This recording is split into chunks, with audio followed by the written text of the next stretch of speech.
I welcome everybody this evening for this program. And about this idea, it's about the risks that you face. What are the biggest risks that you face? And one of the things that you've got to get your head around is what they are. What's the worst that we face? And in some cases we say, well, that's so bad, it's unthinkable, therefore it can't happen. Well, think again is the bottom line on that. When we take a look at life, life is risky. That's the bottom line. That's one of the things I want people to understand. And provident living means that true risk analysis is needed for your safety, your well being, and your survival. You've got to analyze these things. You have to look at it honestly, the way things really, really are. And choices that each one of us make will either increase the risk or reduce the risk when things happen around us. But however, you must understand that you can never, ever eliminate all risk. We have a society that's very often is risk averse. We want things to be perfect, nothing to ever happen. We spend a lot of money trying to do those kinds of things. And I'm very grateful for many of the protections and things we have around us. But hey, life is going to happen is the bottom line. And decisions that each one of us make will contribute to the outcome of any disaster, emergency, any problem in life.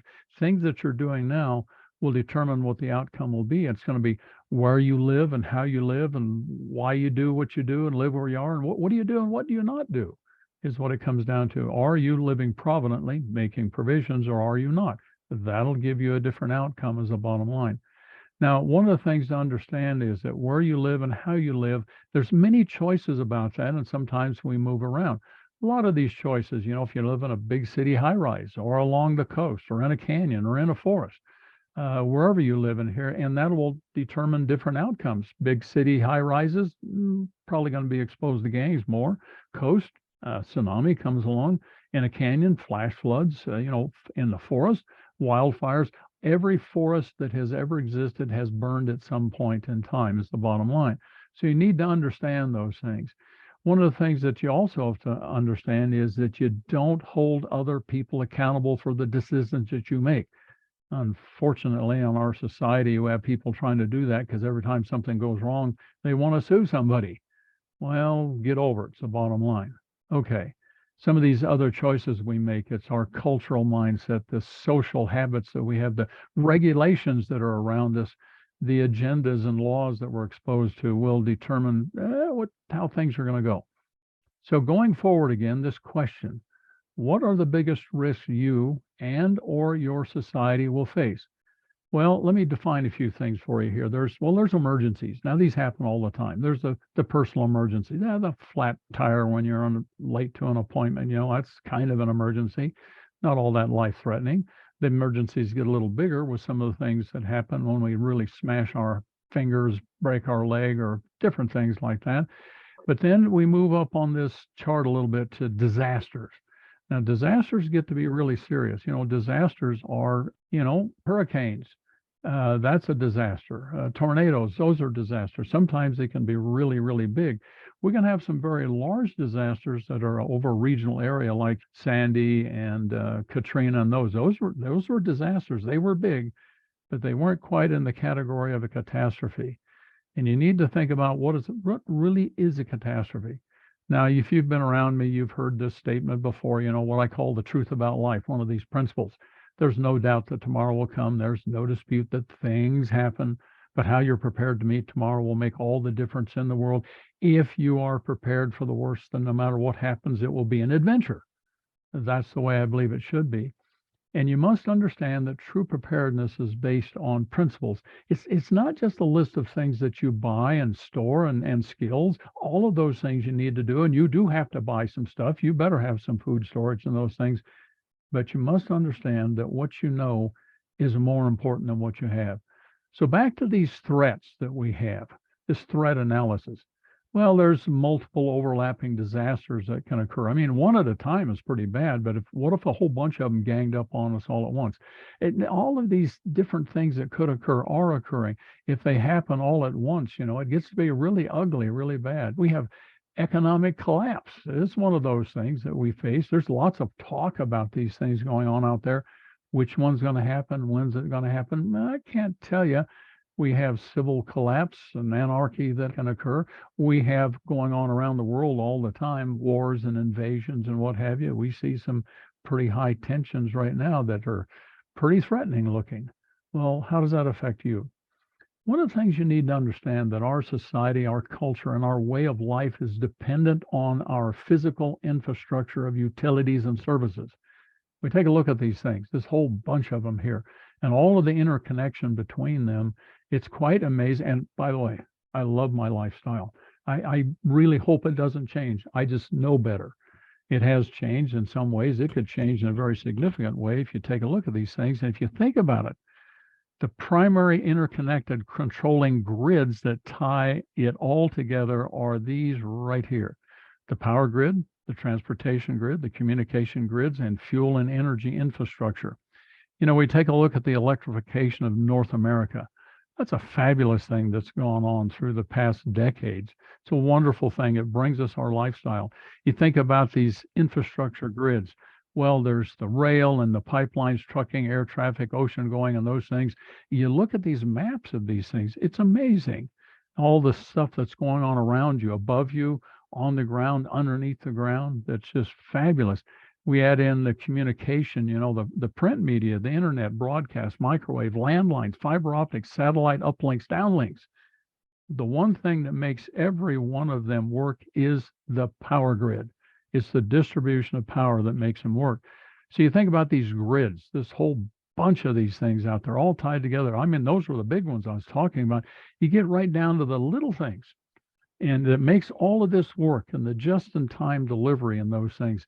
It's all about, ultimately, it goes back to one thing. It's electrification that makes that happen. So what is the worst risk that we face? And since it's unthinkable for most people, it can't happen. Loss of the power grid. That's what it really comes down to right there. And that's one of those things you've talked to people and about that, and you get these glassy stares that say, what? Really? No, we've had power. Ever since I grew up, I've always had power. It's been around me. It's always there. It goes off for a short period of time, but it comes back because there's somebody there to fix it. They always fix it because, well, that's their job. So what are some of the threats? Well, cyber attack is one of those. There's some countries and some rogue individuals and what have you. There's anarchists and those things that really like to shut it all down. They really are unhappy about who we are. You take a look at some of these things and the attacks that are going on from different countries out there, and all that you read them. Well, it's so common now; it doesn't hardly make the news anymore about these attacks that go over the internet to the infrastructure of different companies. But then it's the power grid. I would recommend you get this book. Now, some people say, "Oh, Ted Koppel, that research, that journalist, and what have you, and he's left wing and what." Read his book. He did a very, very good job in that. And the book is available on Audible. You can listen to it if you want to. And actually, on my website, I have a link in my library that goes over to an interview that was done with him. And because you ought to hear that, but you need to read his book. He did an outstanding job of looking at what the threat is, how real it is, and how serious it would be if it really gets shut down. We have these other things. In fact, this has just been going on recently. Some of the good old boys that go out and shoot into some transformers and everything to see if they blow up or burn down or whose lights go off. That's kind of funny. There's been some serious ones, some physical attacks. This is one that occurred back in April 16th of 2013, where there was an attack on the substation at Metcalf out there. Now, this is a major one. And one of the things that could occur, and unfortunately, this is known by a number of people, if there was a coordinated attack on 6 to 9 of these around the country, these major distribution transmission substations, our grid would go off, and it would do such damage that it would be off for many, many months, maybe even years. Of course, we come to the one that everybody talks about, and that's the high altitude EMP, the HEMP. A burst 300 miles above the earth will blanket, over 6 million square miles, all of, really North America. That's a serious thing that could occur, and it does a tremendous amount of damage. Power grid is lost. I don't mean it's going to go off and come back. I mean it is lost. Most of you have probably read or heard about 1 Second After. You should read that book. It's a good book. William Fortune is a good author, but that book is based on the report of the Commission to assess the threats to the United States from an electromagnetic pulse attack. And that's not a happy report. Most government reports and commission reports don't use words like cataclysmic and apocalyptic. And in that report, they estimate in the first year after a well done, successful, we wouldn't want it to be, but if it is, EMP attack, that in the first year, 80% of the U.S. population will die. And then the second year, you'll lose another 50% of those that made it through. It's not a good idea. It's not a happy report. 1 second after, we'll put a face on it. It's not about how to protect yourself or what to do about Faraday cages or shield your equipment or anything. It's just about what would it be like in this country. And that trilogy of books that he wrote, the three of them, they're worth reading. But 1 second after is the important one. Please read it. Get other people to read it. Some people will simply say, they've told me, well, that's too spacey scientific. It can't happen. Therefore, it's unthinkable. We can't read the book.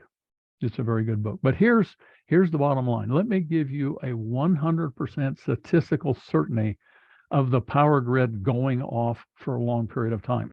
And again, when we say 100%, it's like, well, you can't be that certain, can you? Well, pretty much I can be that certain about it, because there's one thing that does occur periodically. It's happened to this Earth before. It will happen again, and that is a super solar storm.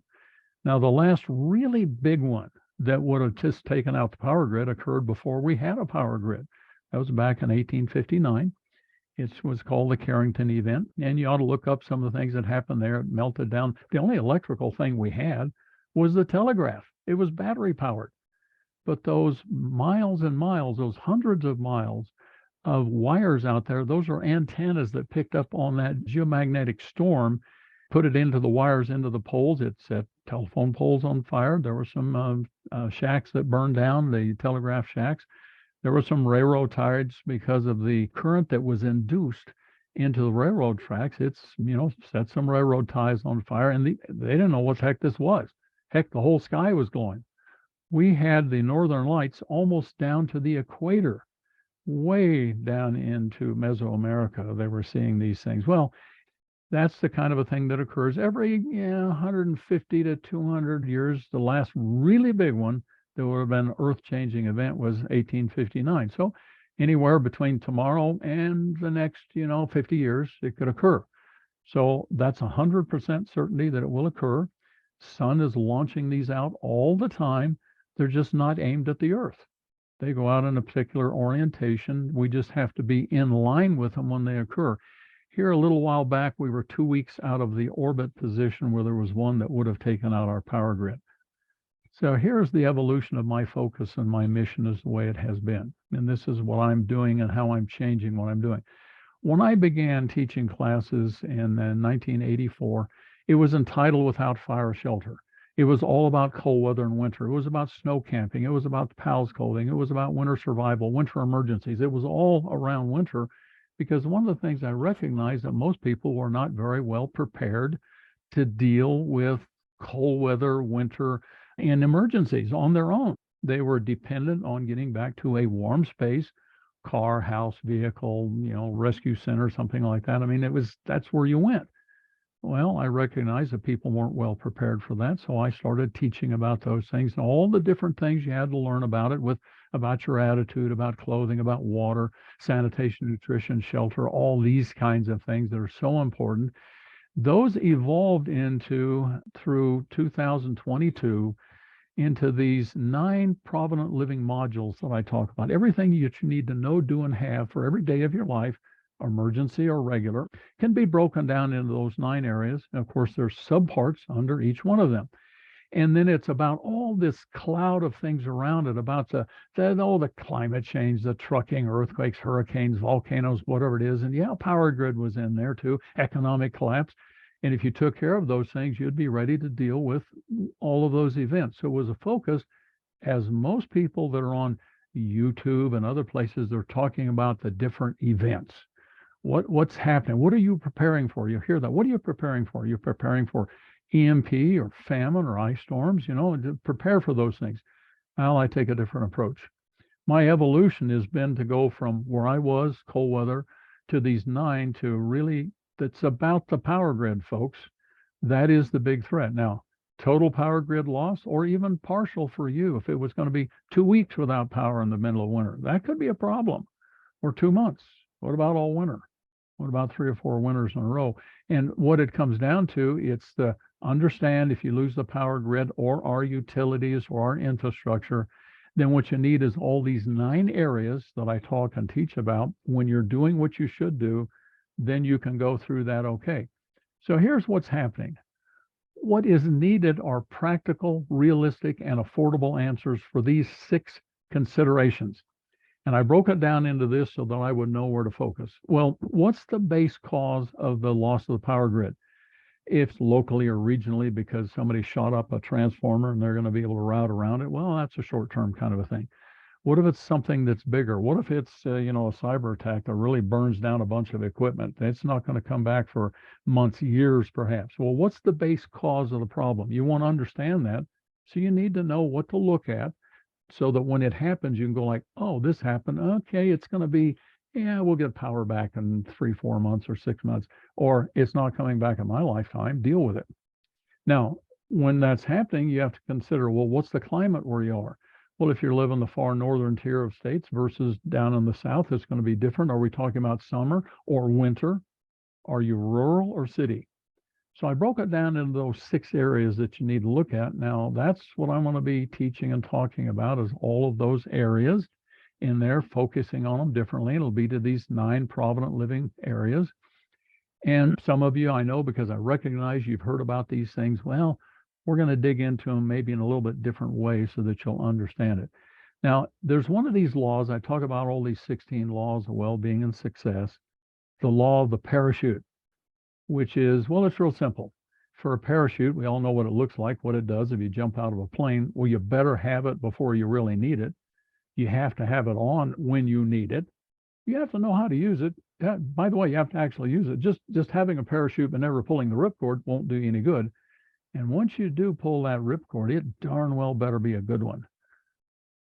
Now, we're not talking about jumping out of planes. It's really about your provident living and being properly prepared with your attitudes, knowledge, skills, supplies, because the disaster doesn't give a rip. The disaster catastrophe has no responsibility for your well-being. You see, it's your responsibility, and you will be held accountable for what you have done and haven't done. That's one of those foundational laws that I talk about. Well, that means there's a bunch of things that you need to learn about. So it's kind of my course catalog of things you want to learn looks like that. And there's all these different areas in these classes, hundreds of them. Oh my goodness. Do I have to know, do, and have everything? Well, get real. You can't. It's not possible for any one person, household, or family to know, do, and have everything. So it comes down to this.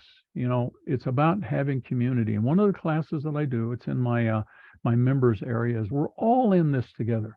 You must have relationships with people around you, community. So it's one of the things I'll talk about all the time, at least mention it.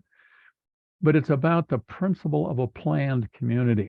You want to set this up ahead of time. You want to be preparing for these things. You want to be planning about it, working with people, developing relationships, because the definition is that it's a unified body of individuals bound together through agreed upon common attitudes, character, interests, needs, fellowship, participation, work ethic, and commitments to the positive benefit of all.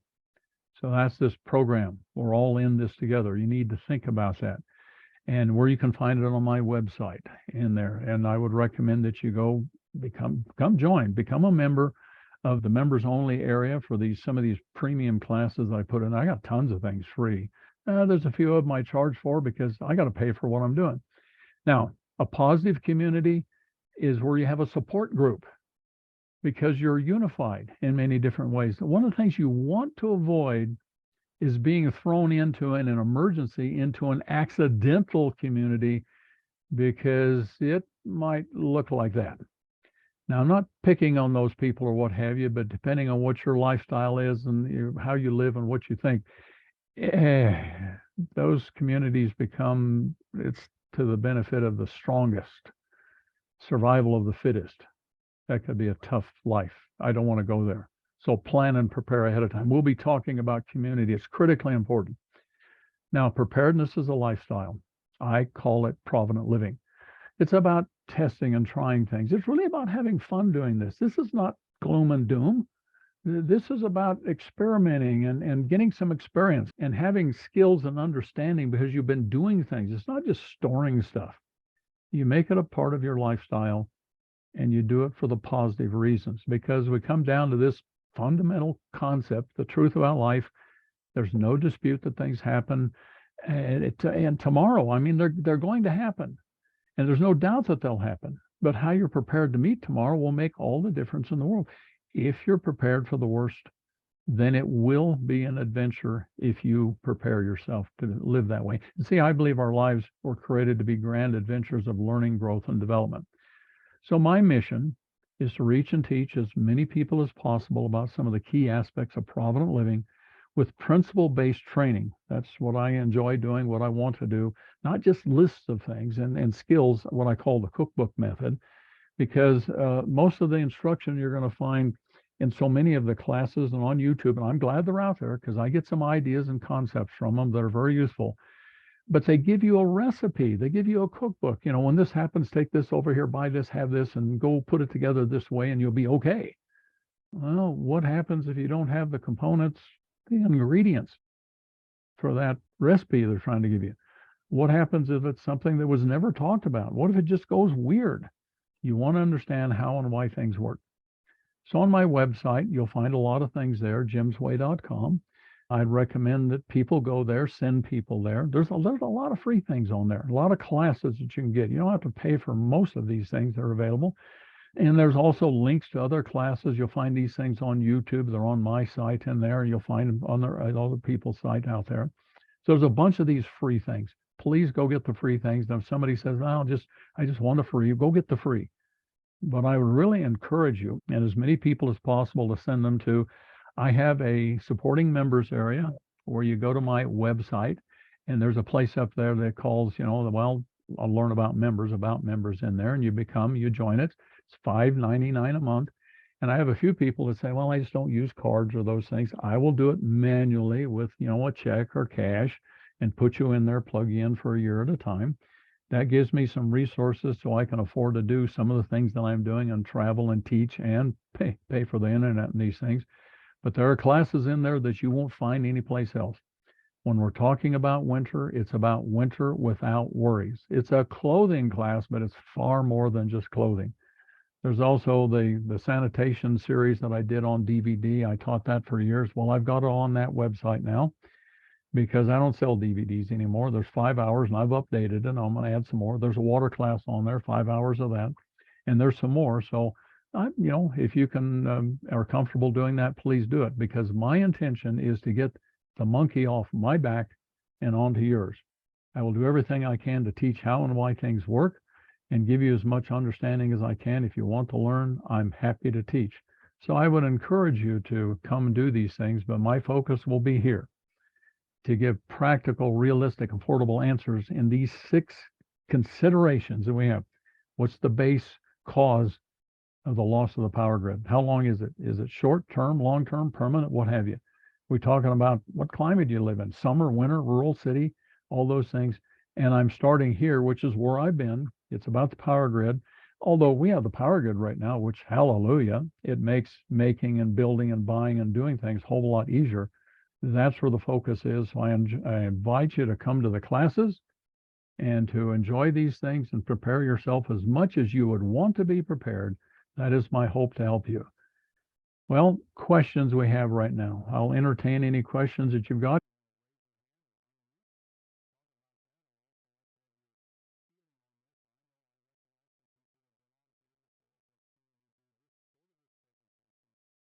So I recognize some people have been on here before, have seen me do this presentation, but I'm organizing it different and than I have done it.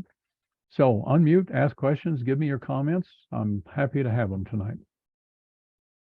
Just an observation. A couple weeks ago, I gave a talk at Toastmasters, 10 minutes, and I introduced this subject, and unfortunately, I concentrated on too much on the failure of all our systems when the power goes out.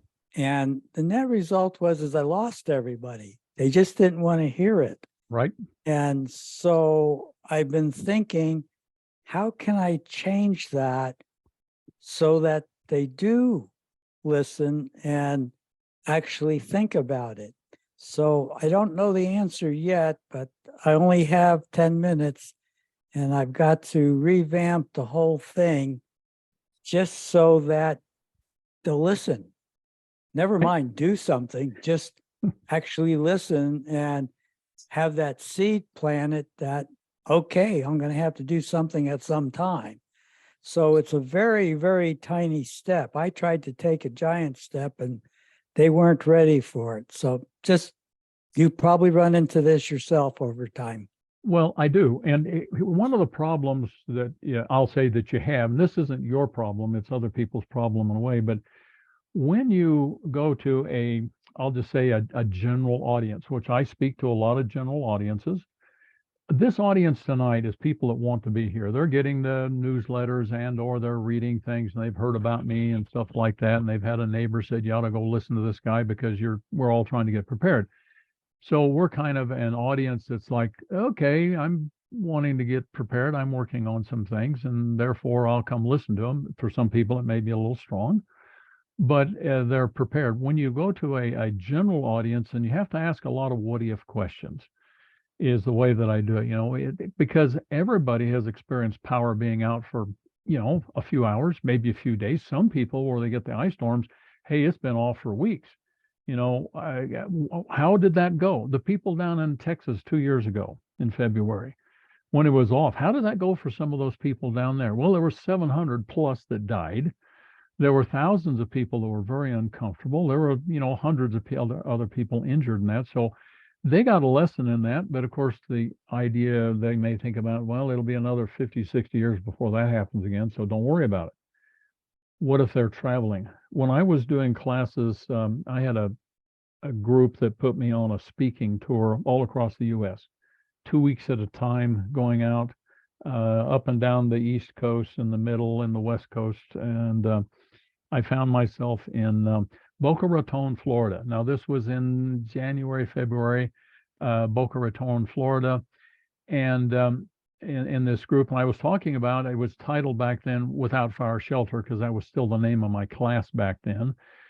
And I'm thinking, like, Boca Raton, Florida, it was at night, it was, 7 o'clock at night or something. It was 72 degrees outside. My goodness. And I'm talking about living at below zero without fire shelter. I said, nobody is going to show up to this. Now, this was a group, this was I'll say it was an evangelical Christian group on this, and they were talking about preparedness. So it wasn't a general audience in terms of, I don't even think about preparedness. It was an audience that was thinking about preparedness and last days and end times and things like that. So they had a reason to be there. But when you saw in the program, we're going to be talking about, no fire, no shelter below zero. This is stupid. I'm not going to waste my time. Well, when I went into that audience there, because I was thinking it's going to be the host and me, maybe one other guy, it was packed. Every seat was taken. People were standing along the walls. And I was looking now, I had to ask the first question. I said, why the heck are you here? I said, it's Boca Raton. Now, this is a upscale community. It's a fairly wealthy community of people down there. And I said, why in the heck are you here? I'm talking about below zero and cold and everything, and you live in Florida. The first answer that came was from people. They said, I'm from Minnesota. I live in Florida now because I know what the cold is like, but I travel back. I have family, or I like to go skiing periodically. Okay, that made sense. And there were other people like that. In fact, half that audience were snowbirds. And they'd moved down there. I mean, they were tired of Minnesota and Wisconsin and Maine and what have you, so they had moved down there. Same thing with southern Utah and Texas and places like that. Okay, so this was a very mobile community that traveled, and so I piqued their interest because they knew what the cold was, and most of them had been out and around in it. So the next thing that happened was I was now over, and I don't remember the name of the community. I saw it after Katrina went through. It was they were to the east of New Orleans down there, And there was one of those that was along the coast there, got wiped out. I mean, they just got their clock cleaned down there for good. But I was down there in that community teaching them. Now, this was not Boca Raton. This was a community where you could tell these were people that were, blue collar, working class people, what have you, and didn't have a lot of extra money to be traveling around skiing and those kinds of things. But the room was still crowded. I'm thinking, like, goodness gracious, here I am down by New Orleans talking in winter about below zero. Why did you people show up? The first lady, I loved it. I appreciated this lady. She was a little grandmother, had to be, white hair, had the wrinkles and everything. And she looked at me. Now, my family is from Tennessee, Georgia. And so I can speak the lingo. I have a little bit of that in me. But she looked at me and she said, honey child, she said, you don't understand. When it's 32 degrees down here, we almost dying. And so it didn't have to be below freezing. It just had that. And a lot of those homes didn't have, central heat. And so they were very interested. What could I do if it gets kind of chilly, kind of cold down? It goes below freezing periodically down there. Usually it's down into the high 30s and 40s, but that's pretty cold if you don't have any heat in your house. Now that's the kind of things that you would be living in your house, like my house here. No power in this house, and just living in it. But I'm not trying to heat it because I don't have a way to heat it. But I'm just in here living, and we close off some things and what have you. This house can get down to, well, it'll go below freezing. It may even go down into the 20s. Now, we're going to be down around zero tonight. My house will not go below zero. It won't go to zero. It might drop into the 20s tonight. If we did this 3 or 4 nights in a row, it might even get down into the teens, but it's not going to go below zero, even when the outside temperatures are below zero, as long as I have windows and doors and there's some activity in here. That's easy.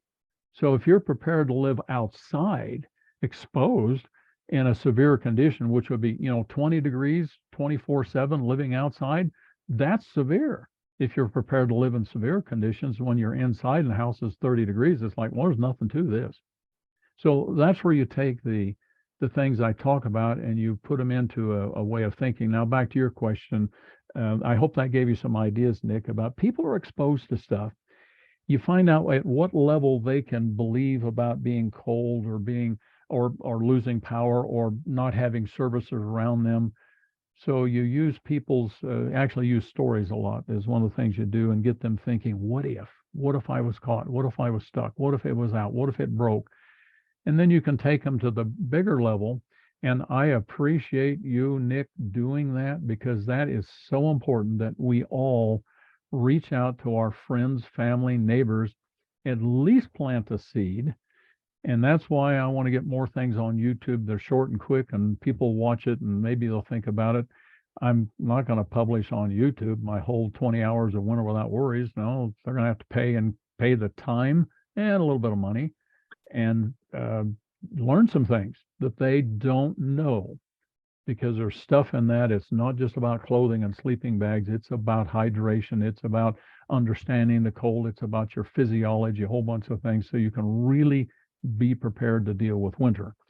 And we'll move into the heat because I've done a lot of things there, but that won't come for quite a while. So thank you, Nick, and everybody else. Talk to people. Most of them will slam the door. They'll look at you with, big eyes and blink and shake their head and roll them. I get that all the time. Well, it's fine. I'm out to get the monkey off my back and onto theirs. If I've warned them and forewarned them and they don't want to do anything about it, that's okay. I've done my part.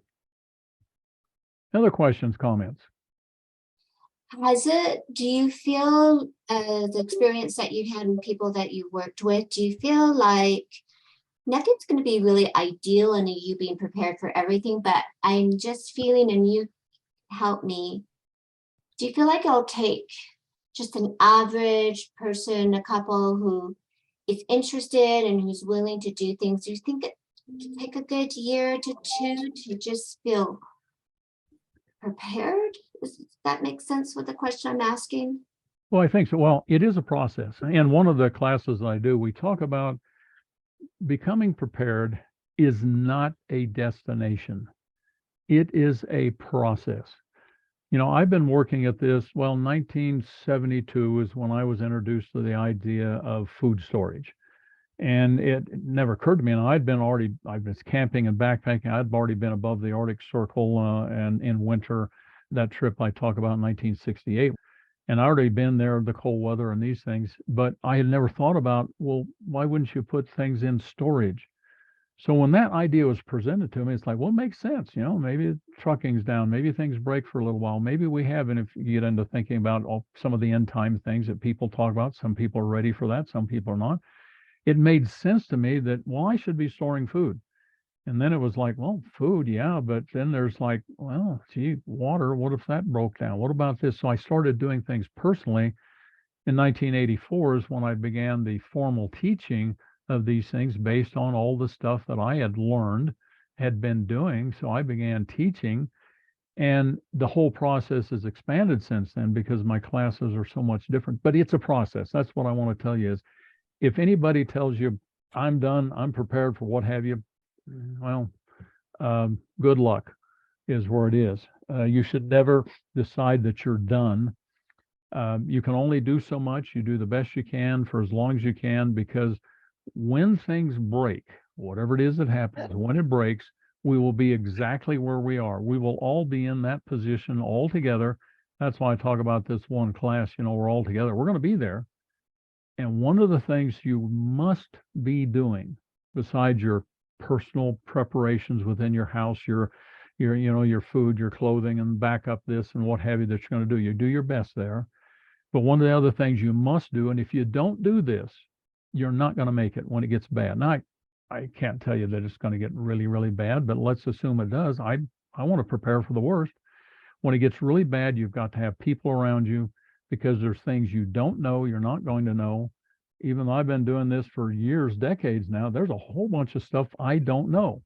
There's some people on this class tonight that know some things I don't know. There's some of my neighbors. I'm going like, well, I'm glad you're there, and I'm glad you're doing some things, because I'm going to need your help when the time comes. And I think I can help you build relationships, community.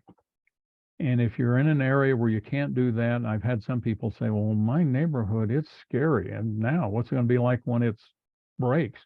Well, move now while you can, because when it breaks, you won't be able to move. So I had a whole bunch of things. We can talk about evacuation and those things. I'll do the whole gamut of things in the future.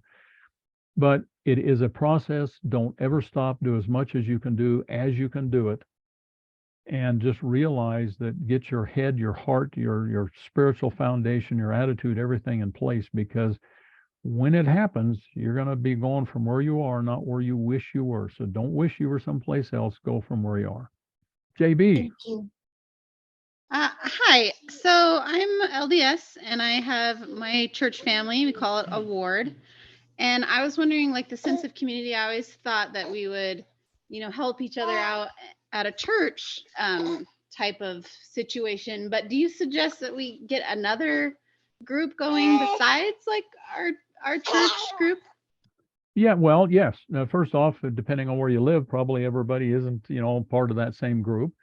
And within all the different organizations you have, different churches and what have you, there's a whole gamut of people that think about things, and they think about it differently. So what you want to do is, you're trying to build in community, you're trying to build a relationship and a trust, so that you'll know. See, if you just say, well, we're all just going to do this together when the time comes, but we haven't done anything together, you might have some real surprises about people that feel they're entitled to the fact that you have food storage, and they never got around to it because they were taking vacations and trips. But the fact that you have food, even though they're in your church community, it's like, well, you're supposed to share.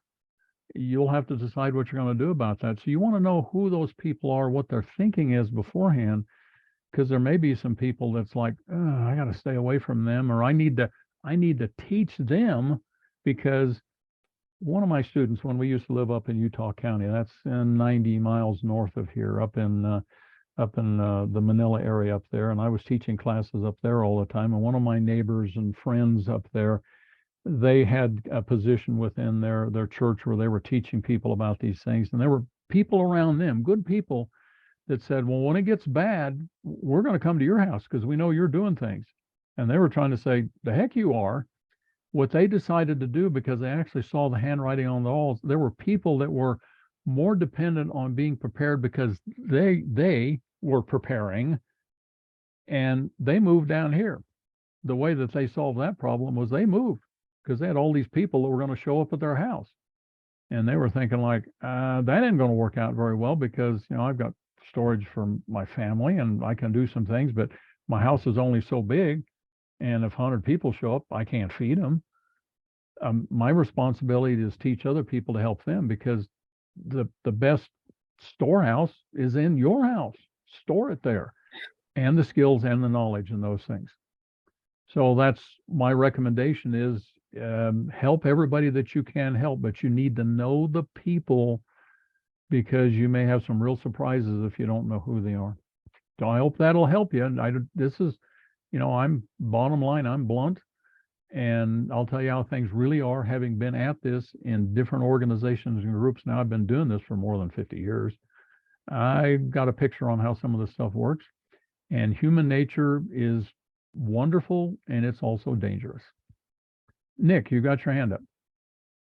Yeah, I'd like to add a comment or two.